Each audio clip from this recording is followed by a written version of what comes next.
मशरिक news के नाज़रीन आदाब। कोविड-19 वबा अपने उरूज पे है। आलम यह है कि अस्पतालों में कोविड-19 के भर्ती मरीजों को ना तो बेड मिल पा रहे हैं, ना ही ऑक्सीजन मिल पा रही है। अस्पतालों के बाहर ऐसे लोगों की लाइन लगी पड़ी है जो कोविड-19 से मुतासिर है, लेकिन उनको अस्पतालों में या कोविड सेंटर में जगह नहीं मिल पा रही। ऐसे हालात में एक राहत भरी खबर ओखला से आ रही है।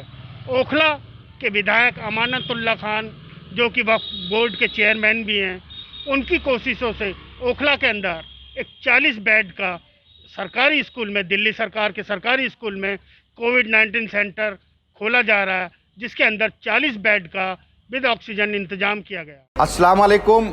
मैं अमानतुल्लाह, ओखला विधायक, चेयरमैन दिल्ली वक्फ बोर्ड, आज ये बताते हुए मुझे खुशी हो रही है कि हमने अभी Noornagar SKV senior secondary school के अंदर 40 बेड का हमने ये कोविड सेंटर खोला है।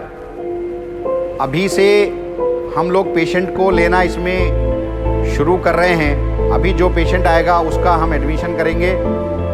यहाँ पर ऑक्सीजन सिलेंडर्स हैं, ऑक्सीजन दी जाएगी, नेबुलाइजर्स हैं, स्टीमर हैं, डॉक्टर का इंतज़ाम है, नर्सिस का इंतज़ाम है और तमाम ज़रूरी जो चीज़ इस वक्त कोविड के पेशेंट को ज़रूरत है वो सारी चीज़ें इस सेंटर के अंदर मौजूद है। तो मैं आपको दिखाना चाहता हूं कि देखिए ये 40 बेड का ये सेंटर है और आप यहां अपने पेशेंट को ला सकते हैं।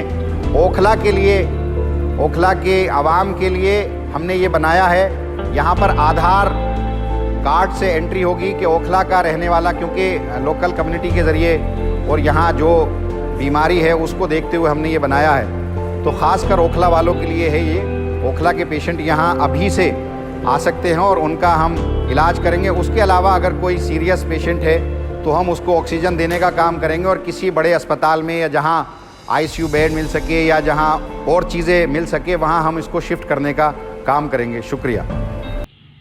अभी तक के लिए बस इतना ही।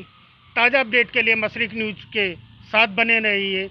मशरिक न्यूज़ अपने सभी नाजरीन से गुजारिश करता है, कोविड-19 प्रोटोकॉल का पालन करें, अपने घर से बिना काम के ना निकलें, बार बार अपने हाथों को सैनिटाइज करें, बार बार अपने हाथों को धोएं और मास्क लगा करके रखें और 2 गज दूरी का पालन करें।